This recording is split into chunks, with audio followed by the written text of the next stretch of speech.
Banning books in Florida classrooms has been a growing and controversial topic as some conservative activists still challenge Florida school districts. Tonight, reporter Katie LeGrone looks into just how many books have been pulled from school library shelves and why some fear more books will be banned soon.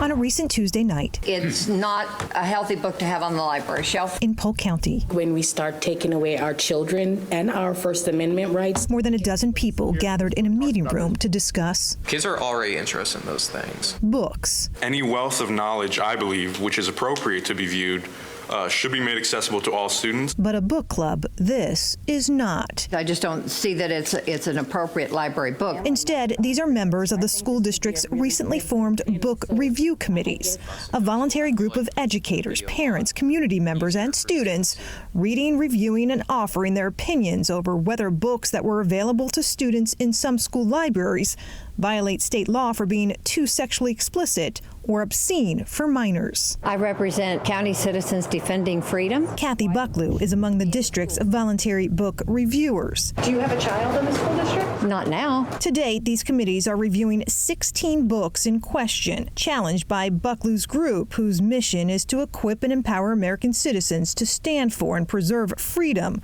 for themselves and future generations. There are so many options for students that are so positive. Why do we have to keep 16 books that are questionable? Because they talk about sex, you're saying?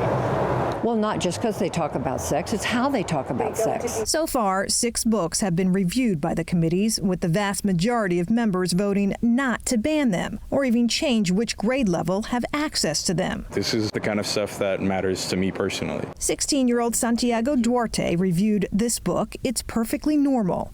Aimed at children 10 and older, it's a frequent target of book bans for its descriptions of puberty, sex, and relationships, along with illustrations, including those of the LGBTQ community. It's a cartoon. It's harmless. I disagree that it's a form of indoctrination or there's an agenda behind it. These are just normal people just like you and me. Across the country, the number of books challenged last year to libraries, schools, and universities reached 729, a record according to the American Library Association. And across the state, we found most school districts are not being deluged with book challenges and bans.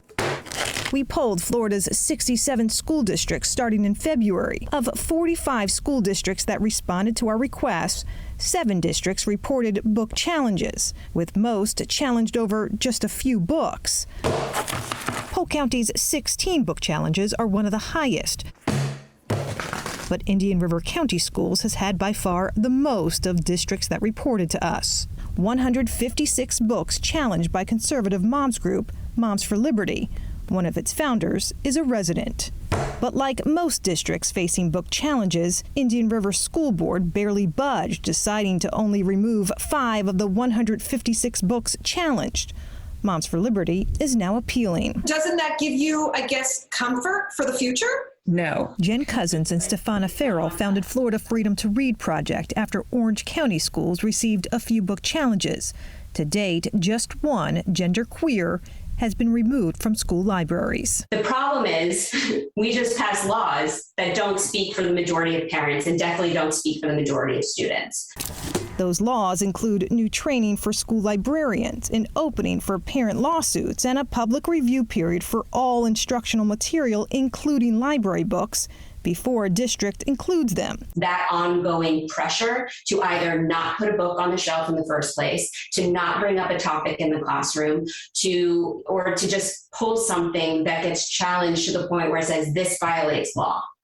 And just quickly pull it and remove it. This book is elective to pick up as a student. Back in Polk County, the future of 16 books will ultimately rest with the school board, but not without this team of book reviewers offering their own words in person and on paper. Children need things that are positive, not entertain or be involved in introductory pornography. If you're reading a book and you're digging through looking for just anything sexual, I honestly feel like you're the problem.